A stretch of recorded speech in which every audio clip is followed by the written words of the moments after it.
All right, so you wanted us to take a deep dive into Mr. Beast's Squid Game video. The one where he dropped over $3 million to recreate the whole thing in real life? The $456,000 Squid Game in real life video. Yeah, that's the one. I got to admit, I was hooked from the moment I saw it.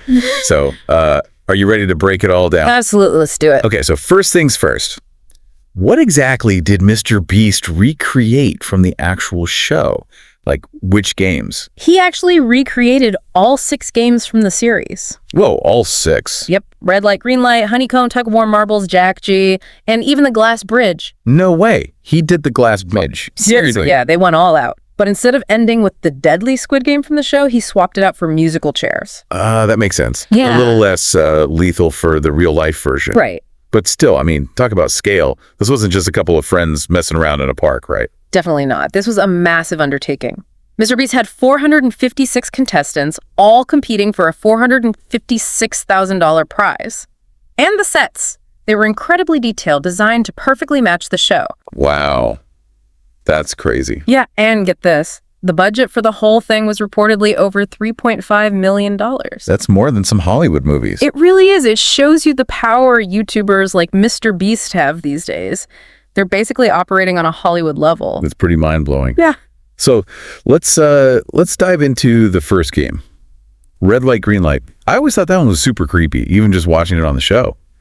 How did they handle that in real life? Picture a giant open space, right? You've got all these contestants lined up, and there's this creepy doll calling out, red light, green light. Players have to race to the other side while the doll's back is turned, but if they move during red light, they're out. I remember that part from the show. But Mr. Beast took it a step further, right? Weren't there some elimination devices involved? You're exactly right. Yeah. Each player had this device strapped to them, and if they moved during red light, the device would literally pop. Ouch. That must have added a whole new level of intensity. Definitely. It made the fear of elimination much more real. And then there were those little twists Mr. Beast added. Like that random yellow light that seemed to throw everyone off.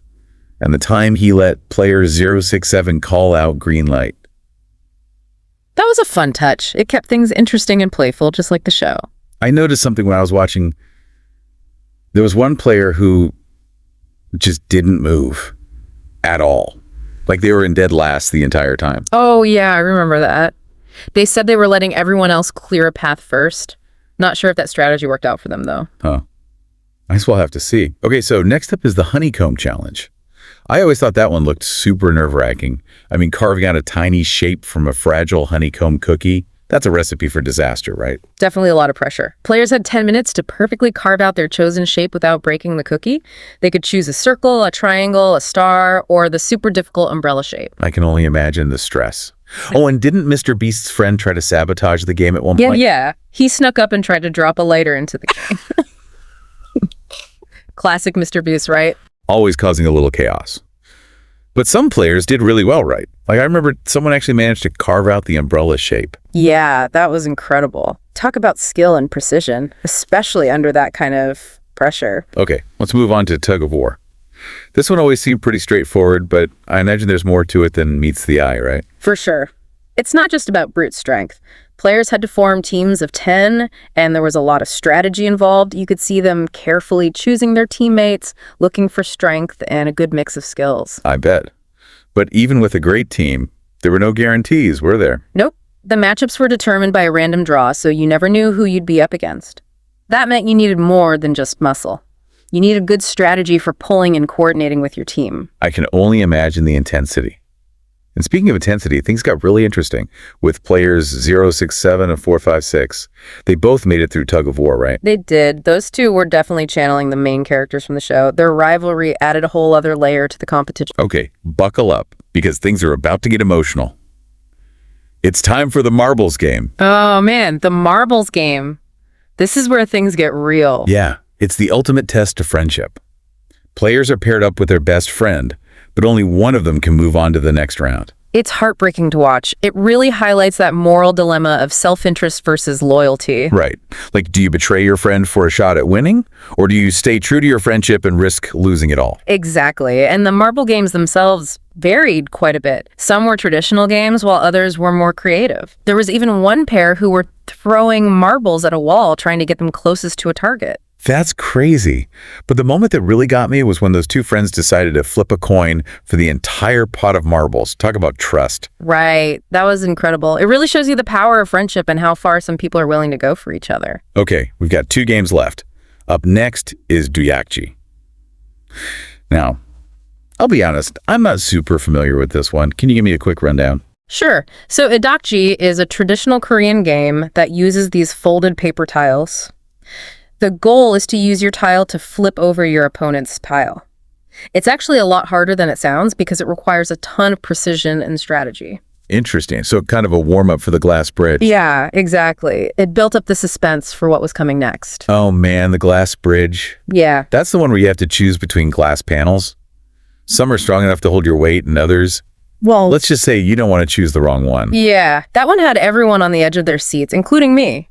It must have been terrifying to actually be up there with that drop below you. So did anyone try and play it safe? Like stall or try to force someone else to go first? Oh, absolutely. You could see players hesitating, trying to figure out the best strategy. Some even tried to intimidate others into taking the risk first. As the timer ticked down, the tension was almost unbearable. And wasn't there some controversy surrounding the glass bridge? I vaguely remember something about the timer running out before everyone had made it across. Yeah, that's right. The timer actually hit 0 with 4 players still on the bridge. What?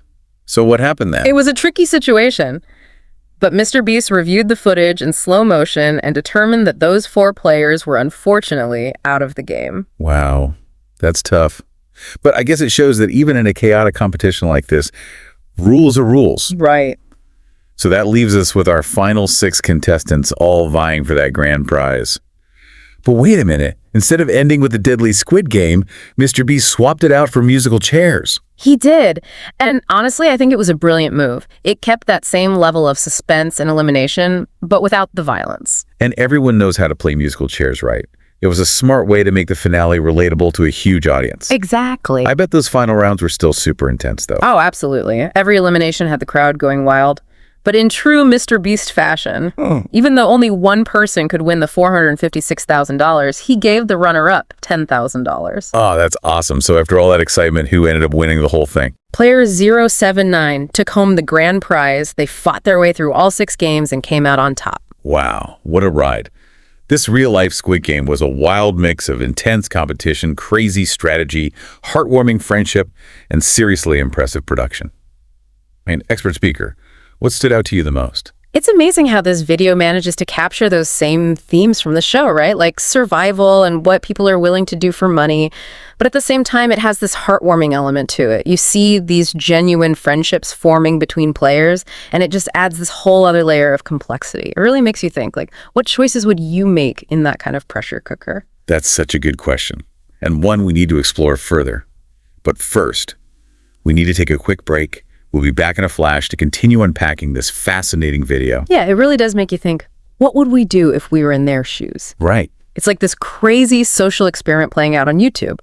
But it's not just about the games themselves. I think this video says a lot about our society as a whole, like our obsession with money competition and becoming famous. Oh, totally. Mr. Beast is tapping into some pretty deep-seated anxieties and aspirations that are so common in our culture, right? Absolutely. Like that desire for financial freedom, the pressure to succeed, and the fear of being left behind. It's all there in this video. It's like he's holding up a mirror to society. Exactly. And the way people react to that pressure is fascinating. Some people become super competitive and cutthroat, while others focus on loyalty and compassion. It's like a microcosm of the real world. It really is. And you know, what's interesting, this video came out in 2021, right when the world was dealing with the pandemic, economic uncertainty, and all the social unrest. Oh, wow. Yeah, you're right. So it makes sense that it resonated with so many people. It was a way to escape from reality, but it also tapped into all those feelings of unease and anxiety that were already bubbling beneath the surface. That's a great point. And let's not forget the role of social media in all of this. Mr. Beast is a master at using platforms like YouTube and Twitter to get people hyped. He knows how to make things go viral. Oh yeah, for sure. He understands how to grab attention and get people sharing. So what exactly is virality? Can you break that down for our listeners who might not be familiar with the term? Sure. So virality basically means something is spreading rapidly online, like wildfire. It's usually because the content is super shareable, people see it, and they feel compelled to pass it along to their friends. And Mr. Beast is a pro at creating that kind of content. That's for sure. It's a pretty incredible skill, but it also raises some interesting questions, like, is it okay to profit from something that's essentially a spectacle, especially when it's playing on people's anxieties and fears? That's a tough one. It's definitely a delicate balance. But you have to remember, Mr. Beast is also known for his philanthropy. True. He does a ton of charity work and gives back to the community. Does that change how we view this video? I think it adds a whole new dimension to the conversation. On the one hand, he's making money from this spectacle. But on the other hand, he's using his influence to support important causes. It makes you think about the ethics of entertainment, like how can creators use their platforms responsibly? That's a great question. It's something we should all be thinking about. I mean, are we just passively consuming this entertainment? Or are we somehow supporting these systems of competition and inequality by watching it? I don't think there's an easy answer, but I do think it's important to be aware of the bigger picture, to recognize the social commentary that's often embedded within this kind of entertainment. And to use it as a starting point for conversations about these important issues. Right, exactly. Like wealth disparity, the ethics of competition, the influence of social media, all of that. We need to be having these conversations. I completely agree. It's not enough to just sit back and watch. We need to engage with the content critically, ask questions, and consider the implications. So what does all of this mean? What are the key takeaways from our deep dive into Mr. Beast's Squid Game? Well, I think it definitely reminds us of the power of spectacle and how much we love competition. We're drawn to these stories of survival strategy and the pursuit of wealth. We want to see who comes out on top. Right. But it also highlights that complex relationship between entertainment and social commentary. We can be entertained while also engaging with these deeper questions about society and our values. It's not an either situation. Exactly. And finally, I think it really underscores the importance of thinking critically, of developing media literacy in this crazy digital world. So we're not just blindly consuming whatever's thrown at us. Right. We need to be aware of the messages we're consuming, who's creating them, and what impact they have on us as individuals and as a society. That's so important. This deep dive has been truly eye-opening. It's made me think about Squid Game in a whole new light, and Mr. Beast's creative vision, and our role as viewers. It's a lot to process. It is, but it's all connected. It's all part of this bigger conversation about entertainment technology and our relationship with the digital world. And that's what makes it so fascinating. It's not just a fun video. It's a catalyst for deeper thinking. It really is. But on that note, I think we've reached the end of our deep dive into Mr. Beast's Squid Game. Yeah, it really has been quite the journey, hasn't it? Digging into this video and all the different layers. Absolutely. It's got me thinking, like, what's next? What does the future of this kind of content look like? Oh, that's the big question, isn't it? What we're seeing with Mr. Beast, it's like this blurring of the lines between reality TV, gaming, and social media. It's this hybrid form of entertainment. Right. It's so highly produced, but also super interactive. Yeah, exactly. And he's definitely a pioneer in that sense. But, he's not the only one. We're seeing other creators start to experiment with these kinds of formats too, pushing the boundaries of what's possible. With technology advancing so rapidly, like with VR and AR becoming more mainstream, who knows what's next? Oh, totally. Imagine a future where you don't just watch these games, you actually participate in them virtually. That would be wild. Oh my gosh, that would be mind-blowing. But it also raises a ton of questions too, right? So many questions, like what does that mean for the future of entertainment? What's the role of technology in all of this? And ethically, what happens when we start blurring the lines between reality and the virtual world? It's exciting and a little bit scary all at the same time, right? Definitely.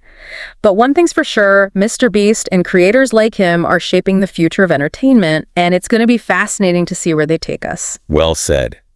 This deep dive has been a wild ride, full of insights and, honestly, some really thought-provoking discussions. I agree. So, expert speaker, thanks for joining me on this journey. It's been a pleasure. The pleasure was all mine. And to all of you listening out there, thanks for diving in with us. We hope you enjoyed this exploration of Mr. Beast's Squid Game. And remember, the next time you watch a viral video, don't just consume it. Think critically. Ask questions. Start a conversation. That's how we make sense of this crazy, ever-evolving world of digital content. Couldn't have said it better myself. Until next time, keep exploring, keep questioning, and keep diving deep.